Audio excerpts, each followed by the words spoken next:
रागादिरोगान् सततानुशक्तान् शेषकाय प्रसुतान् शेषान् औत्सुक्यमोहारतिदान् जघान यो पूर्ववैद्याय नमोऽस्तु तस्मै आपदामपहर्तारं दातारं सर्वसंपदां लोकाभिरामं श्रीरामं भूयो भूयो नमाम्यहम्. नमस्कार, मी वैद्य परीक्षित शेवडे. अनिलायन अध्ययन चक्रामध्ये आज आपण चरकसंहिता चिकित्सा स्थान 18वा अध्याय म्हणजेच कास चिकित्सितम अध्यायम याला सुरुवात करतोय. आज मी आपल्यासमोर या अध्यायातली 1 ते 13 सूत्र आणि त्यांचं विवेचन हे मांडणार आहे. सूत्र क्रमांक 1, 2 आणि 3. अथात कासचिकित्सितम व्याख्यास्यामः इति हस्माह भगवान आत्रेयः. आता आम्ही कास चिकित्सेच्या उपदेशाची सुरुवात करतोय. भगवान आत्रेयांनी असं म्हटलं, तपसा यशसा धृत्या श्रीधिया च परयान्वितः आत्रेयः कासशान्त्यर्थं प्राहसिद्धं चिकित्सितम. उत्कृष्ट तपस्वी असलेले, स्वतः यशस्वी असलेले, धैर्यवान असलेले आणि परमबुद्धिमान असलेल्या अशा भगवान आत्रेयांनी कासाला शांत करण्याकरता त्यांची जी अनुभूत असलेली चिकित्सा आहे ह्याच्याबद्दलचा उपदेश करायला सुरुवात केली. एक गोष्ट फार महत्त्वाची आहे.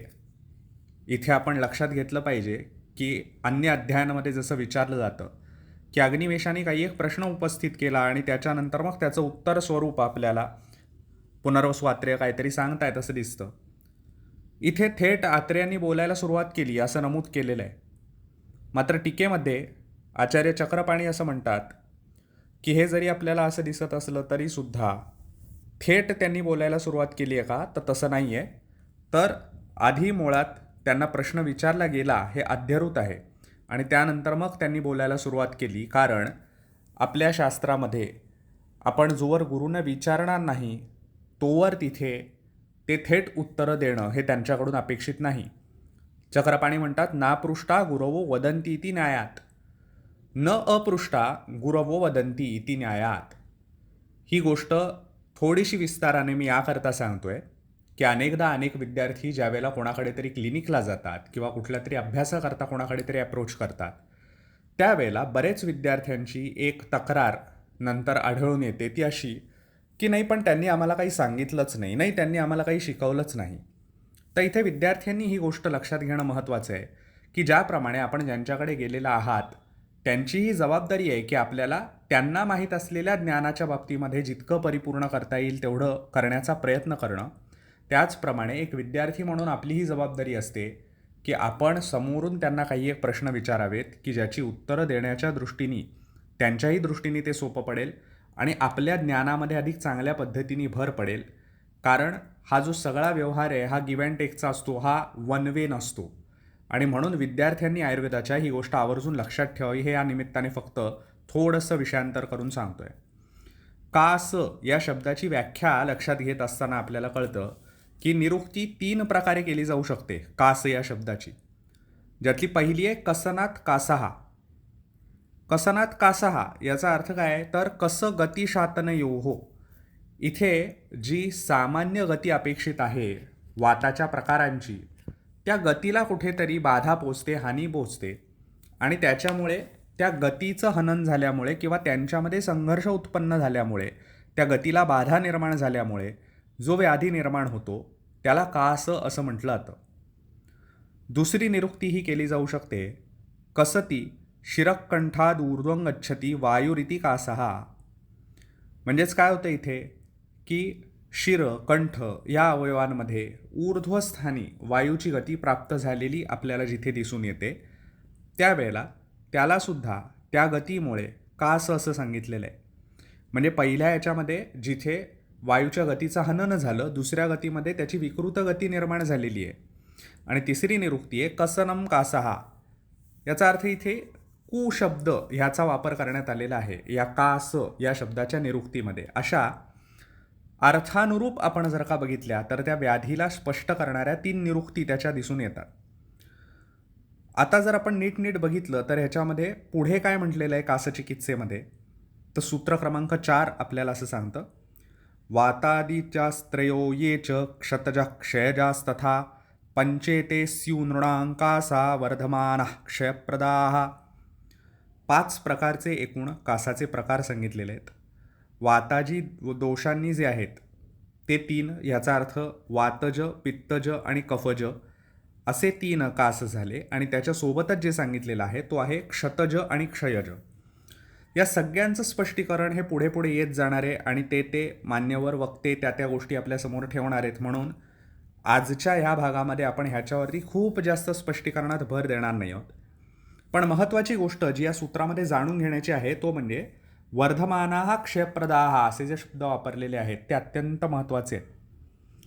का म्हणून सांगितलेले आहेत तर ह्या सगळ्यामध्ये हे कासाचे जे प्रकार आहेत हे एकतर उत्तरोत्तर त्याचं प्राधान्य जर का दाखवून दिलं तर ते उत्तरोत्तर गंभीर होत जातात, ही एक गोष्ट दाखवून द्यायचीच आहे.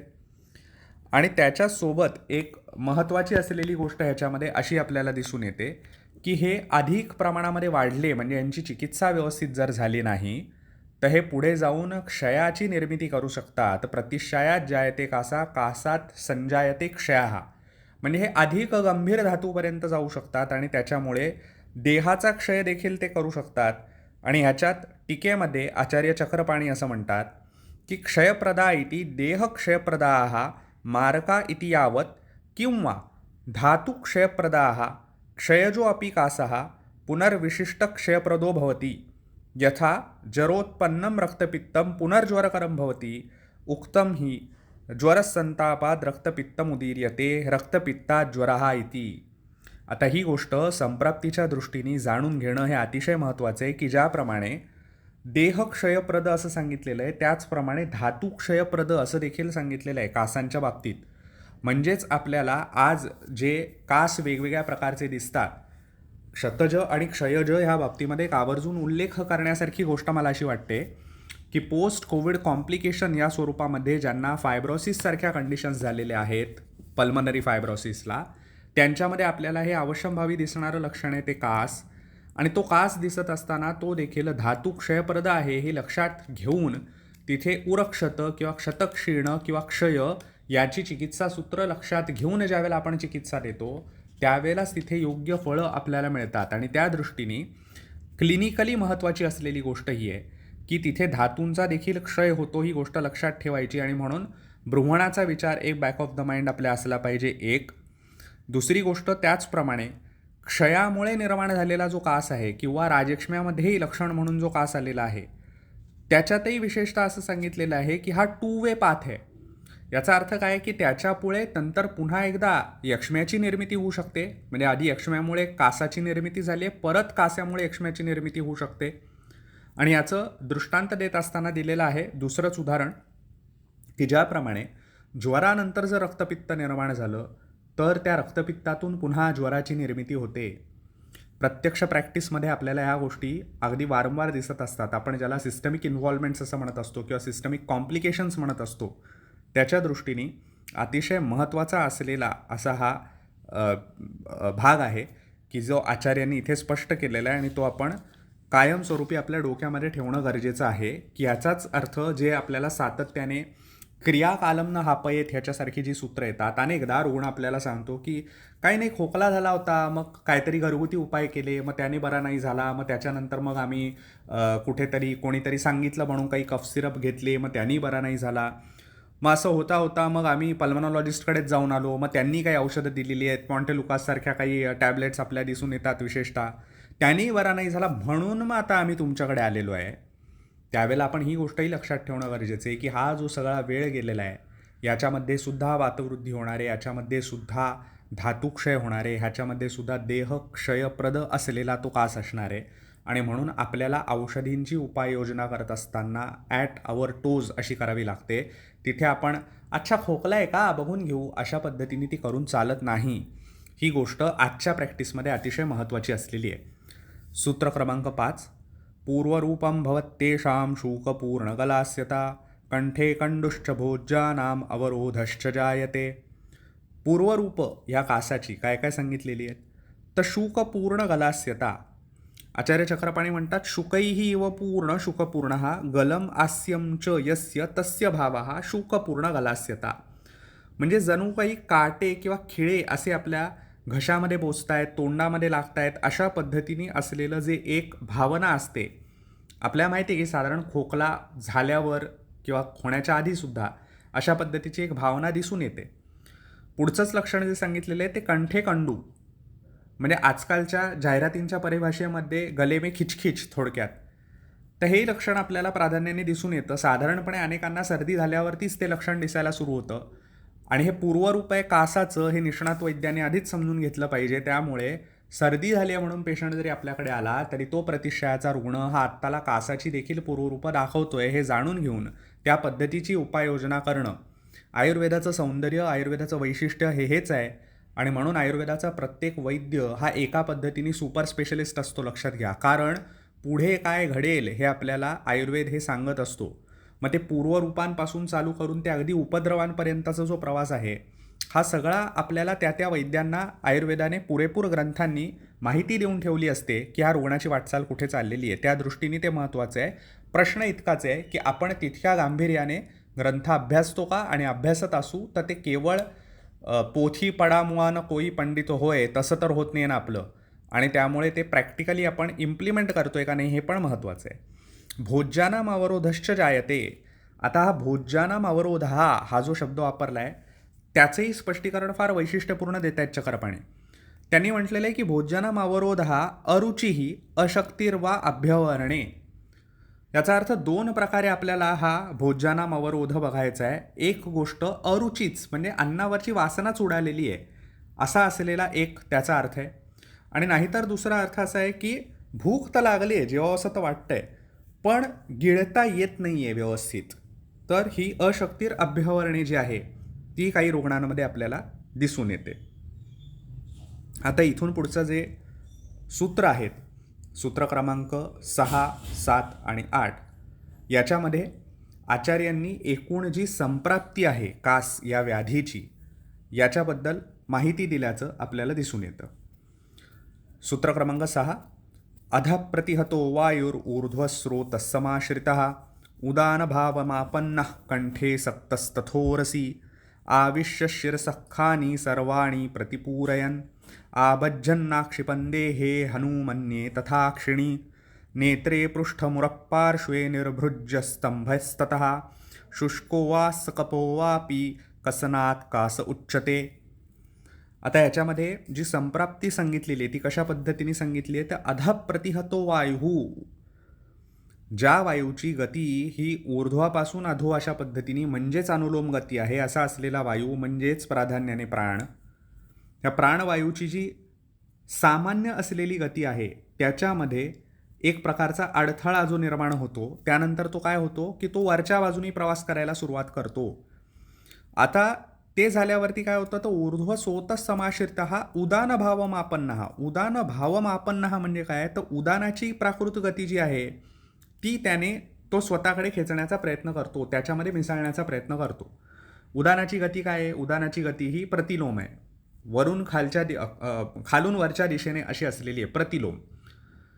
ह्या परिस्थितीमध्ये एक महत्त्वाची गोष्ट ही आहे की या सूत्रामध्ये जरी प्रामुख्याने प्राणवायूचा आणि उदानवायूचा उल्लेख होत असला तरी देखील अधप्रतिहतो वायू ही गोष्ट सांगत असताना क्लिनिकल प्रॅक्टिसमध्ये लक्षात ठेवण्याची गोष्ट अशी की अशा रुग्णांमध्ये आपण अपानाचा विचार करणं देखील आवश्यक आहे. कारण अपानाची गतीसुद्धा तशाच पद्धतीने अनुलोम आहे, वरून खालच्या दिशेने आहे.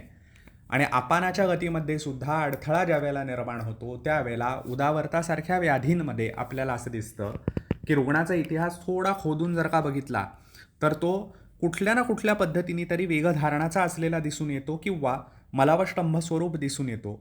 आणि त्याच्यामुळे जी गती अडवली गेलेली आहे अपानाची सुद्धा, त्याने सुद्धा ही जी पुढची जी बाकीची गती आहे वायूची प्राकृत असलेली तिला अडथळा निर्माण होणे आणि त्यानंतर कासाची निर्मिती होणे याच्यासारखी लक्षणं बऱ्याचदा आपल्याला प्रॅक्टिसमध्ये दिसतात. आणि त्यामुळे हिक्का श्वासाच्या बाबतीत तर तशा पद्धतीने आलेलंच आहे, पण कासाच्या बाबतीत विशेषतः सुद्धा अपानाकडे पेशंटचा जो एकंदर त्याची पद्धत आहे, त्याची जी जीवनशैली आहे, या सगळ्यांचा विचार करता अपानाकडे लक्ष देणं हे अतिशय महत्त्वाचं असतं. आता या वायूच्या गतीमध्ये एकंदरीत ज्या वेळेला संघर्ष निर्माण होतो त्यावेळेला तो काय करतो तर आविष्य शिरसा खानी सर्वाणी प्रतिपूरयन, म्हणजे तो खालून वरच्या दिशेने आला आणि ऊर्ध्वजत्रूमध्ये जाऊन वेगवेगळे स्रोतस जे आहेत ते त्यांनी भरून टाकलेले आहेत. आणि मग त्याच्यानंतर मग काय झालं आहे तर संपूर्ण देहामध्ये कुठल्या कुठल्या पद्धतीची लक्षणं दिसतात तर आभंजनाक्षिपण देहम, संपूर्ण शरीरामध्ये एक प्रकारचा खेच बसल्यासारखी निर्माण होणं, ओढ बसल्यासारखी निर्माण होणं, आक्षेप निर्माण झाल्यासारखं वाटणं, अशा पद्धतीने त्याने वाटू शकतं. निर्भुज्य हा जो शब्द वापरलेला आहे त्या शब्दाचा अर्थच आचार्य चक्रपाणींनी दिलेला आहे की आक्षेप आल्यासारखे वाटणं. आणि त्यानंतर स्तंभयन असंही सांगितलेलं आहे, म्हणजे जणू काही स्तंभ निर्माण झाला आहे अशा पद्धतीची लक्षणं दिसणं एकाच वेळेला.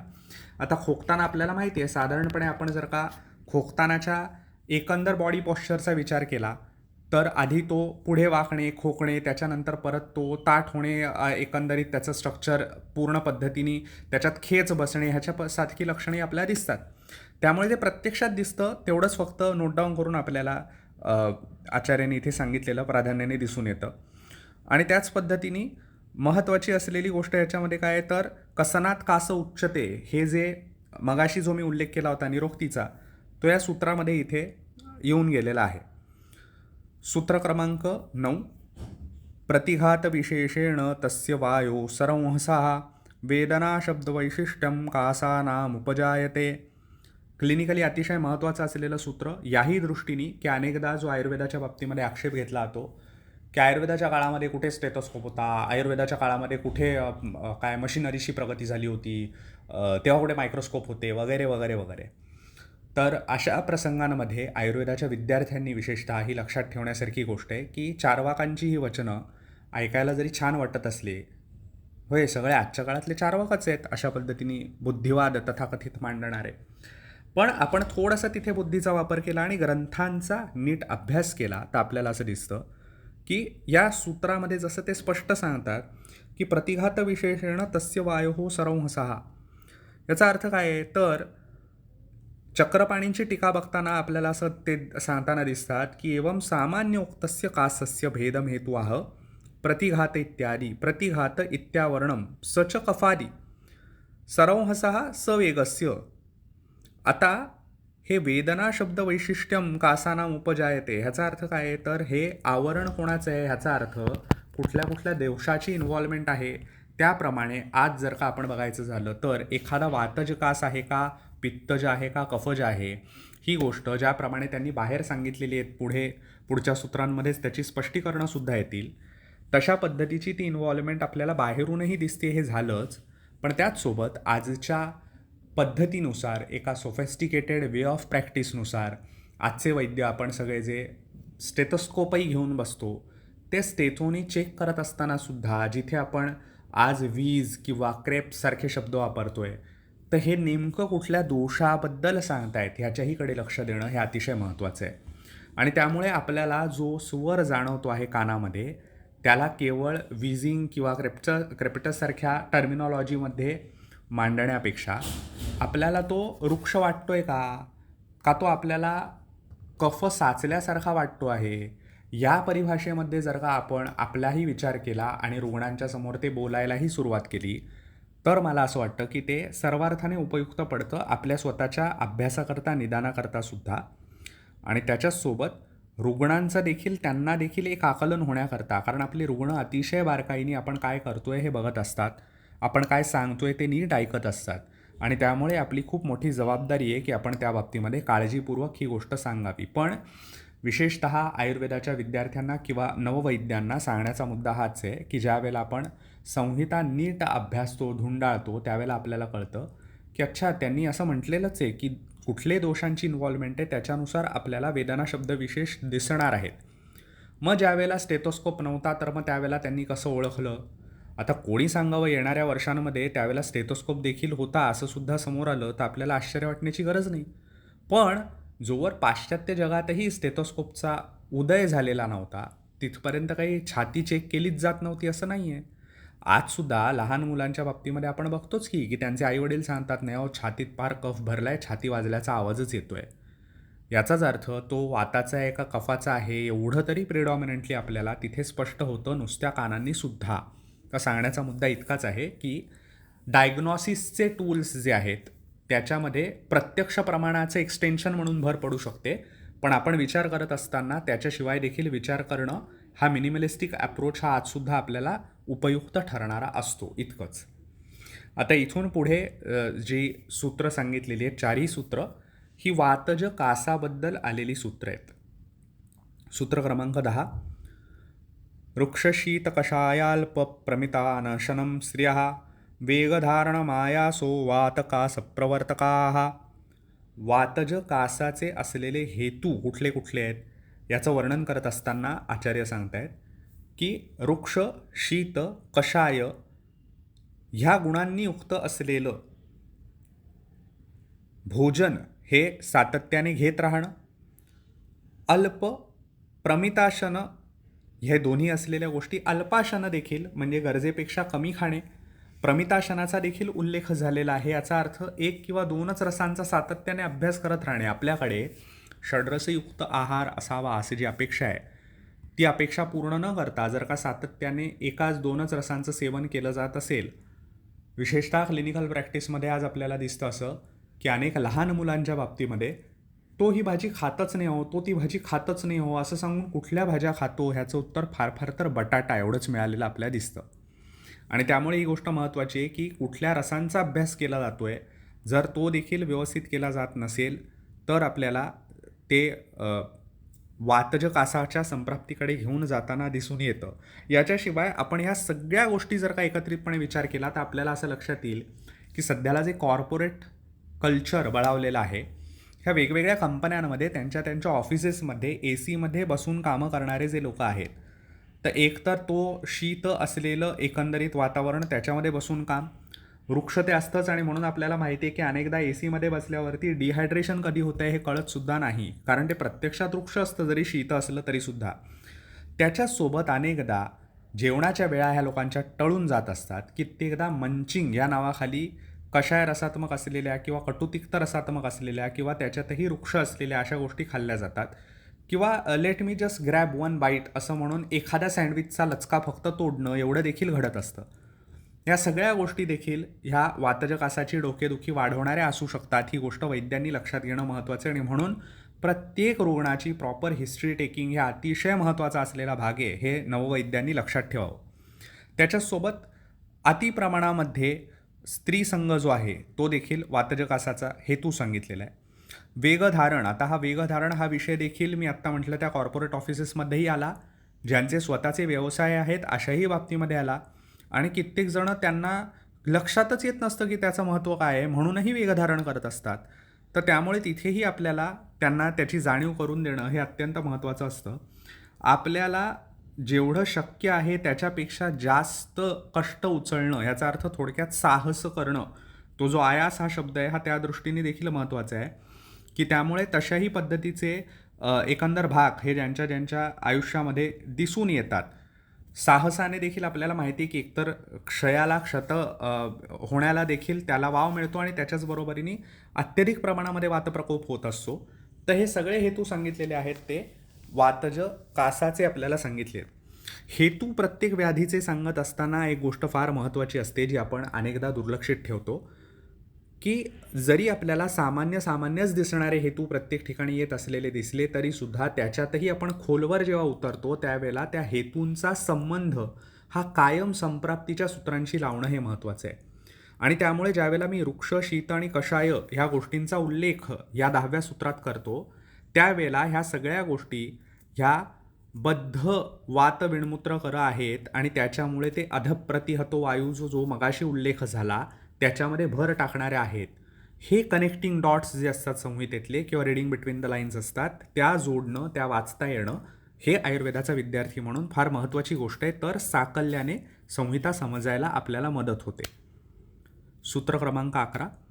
हृत्पार्श्वोरशीलशूरस्वरभेदकरो भृशं शुष्कोरकंठवक्त्रस्य हृष्टलोम्नः प्रताम्यतः. सूत्र क्रमांक 12. निर्घोषदैन्यस्तननदौर्बल्यक्षोभमोहकृत शुष्ककासकफं शुष्कं कृच्छ्रान्मुक्ताल्पतां व्रजेत. या 2 सूत्रांमध्ये लक्षणं काय काय दिसून येतात आपल्याला वातज कासामध्ये याच्याबद्दलची माहिती दिलेली आपल्याला कळतं की वातज कासामध्ये रोगाचं जे उरं आहे किंवा कंठ आहे, तोंड आहे, हे सगळे वारंवार सुकं पडणं ही एक तक्रार असते. अंगावर अधूनमधून रोमांच उभे राहत असतात, त्यांच्या गुजबम्स येत असतात. ते ग्लानीमध्ये असल्यासारखी एकंदर असलेली स्थिती असते आणि वातामुळे एकूण त्यांचा हृदयप्रदेश, पार्श्वप्रदेश, वक्ष, शिरं ह्यांच्यामध्ये खूप जास्त पीडा उत्पन्न होते. भयंकर स्वरभेद उत्पन्न होतो. आपण अनेकदा प्रॅक्टिसमध्ये असं बघतो की सलग खोकला बराच काळ राहिला तरीसुद्धा जे इंटरकॉस्टल मसल्स असतात त्यांना जो सोअरनेस येतो खोकून खोकून, त्याच्यामुळे सुद्धा हे विशेषतः पार्श्व, वक्ष ह्यांची जी पीडा आहे किंवा तिथला जो शूल आहे हा आपल्याला प्राधान्याने दिसतो. तर हे वर्णन इथे या सूत्रामध्ये केलेलं ही लक्षात घेण्याची गोष्ट आहे. अनेकदा असं होतं की गळा इतका बसतो की त्याच्यामुळे खोकण्याचा आवाजसुद्धा व्यवस्थित बाहेर पडत नाही आणि रोगाची एकंदर परिस्थिती जर आपण बघितली तर तो दैन्यवाणा, बापुडा अशा पद्धतीने आपल्याला दिसताना दिसतो. कित्येकदा ह्याच्यामुळे हळूहळू दुर्बलता यायला सुरुवात होते. आणि महत्त्वाची गोष्ट ही आहे की ज्याला कोरडा खोकला असतो विशेषतः, आणि रुग्ण आपल्याला अगदी टिपिकली सांगतात बरं का, की कोरडा खोकला आहे आणि खूप प्रयत्न केल्यावरती थोडासाच कफ बाहेर पडतोय. तर ही गोष्ट देखील अतिशय महत्त्वाची या लक्षणांमध्ये, की वातज कासामध्ये आपल्याला कोरडा खोकला फक्त असतो असं नाही, तर भरपूर खोकल्यानंतर थोडासा कफाचा बडका बाहेर पडणं ही गोष्ट होत असते. अन्यथा असा काही कफ आपल्याला दिसत नसतो. हे आपल्याला अगदी स्ट्रेट फॉरवर्ड डायग्नॉसिस देतं की हा वातज कासाचा रुग्ण आपण बघतोय. सूत्र क्रमांक 13. स्निग्धाम्ललवणोष्णेष्व भुक्तपीतैः प्रशाम्यति ऊर्ध्ववातस्य जीर्ण्यान्ने वेगवान मारुतो भवेत. आता इथे एक वैशिष्ट्यपूर्ण गोष्ट सांगितलेली आहे की वातज कासाचा असलेला जो रुग्ण आहे त्याने ज्यावेळेला तो स्निग्ध, अम्ल, लवण आणि उष्ण अशा गुणांनी युक्त असलेलं पान किंवा भोजन आदी करतो, त्याच्यानंतर तेवढं फक्त झालं म्हणजे तसं काहीतरी खाल्लं प्यायलं की त्याच्यानंतर ताबडतोब त्याचा जो खोकला आहे तो कमी होण्याकरता मदत होते. ही गोष्ट क्लिनिकल प्रॅक्टिसमध्ये आपण अशा रुग्णांना जी आपली चाटण देत असाल त्याची अनुपानं काय वापरताय ह्या बाबतीमध्ये महत्त्वाची आहे. म्हणजे प्रत्येक वेळेला मधच वापरला पाहिजे खोकल्यावरती आपल्याला उत्तर देण्याकरता किंवा औषध देण्याकरता असं अजिबात नाही आहे. याच्या बाबतीतलं स्पष्टीकरण हे कदाचित पुढचे कोणीतरी मान्यवर वैद्य करतीलच, पण तरी देखील एक केवळ आपल्याला सुतवाचं करून ठेवतोय की जर वातज कासाचा रुग्ण आहे तर त्याच्यामध्ये आपल्याला स्निग्ध, अम्ल, लवण, उष्ण या गुणांनी युक्त असलेलं कुठलं जर का अनुपान वापरता येतं आहे का ह्याचा विचार आपण करू शकतो. अगदी आपल्याला तेलाचा सुद्धा विचार तिथे केला जाऊ शकतो, कारण एकतर वातावरती उत्तम कार्य करणारं द्रव्य आपल्याला माहिती आहे आणि त्याच्याच बरोबरीने ते थोडंसं कोमट करायला जरी सांगितलं तरी ते स्निग्ध देखील आहे, उष्ण देखील आहे.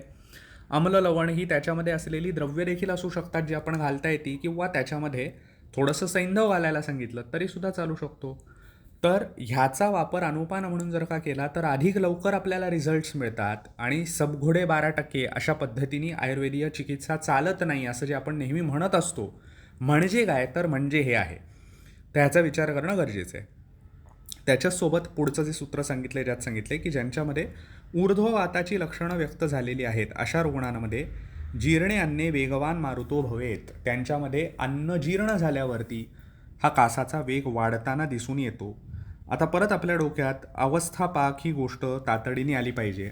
थोडक्यात काय होतं या रुग्णांमध्ये की जो अवस्थापाकांमधून जात जात पुढे तृतीय अवस्थापाक झाल्यानंतर ज्याच्यामध्ये आपल्याला वाताचं उदिरण प्रामुख्याने होताना दिसतं, तर त्या कटु अवस्थापाकामध्ये पोचल्यावरती प्राधान्याने हे सगळी लक्षणं वाढलेली दिसून येतात, कारण त्याच वेळेला वाताचं उदिरण झालेलं असल्यामुळे कासाच्या लक्षणामध्ये सुद्धा भर पडते. मगाशीच जसा मी उल्लेख केला तसा की आयुर्वेदाच्या संहिता ह्या क्लिनिकली ॲप्लिकेबल आहेत. ते ह्या पद्धतीने आहेत की हे छोटे छोटे बारकावे हे बरोबर तिथे दिलेले असतात. ती लॉजिक्स आणि ते डॉट्स जोडून पुढे जाणं हीच गोष्ट आपल्याला यशस्वी चिकित्सेकडे जास्तीत जास्त घेऊन जात असते. आजसाठी एवढंच. श्रीरामार्पणमस्तु. धन्यवाद.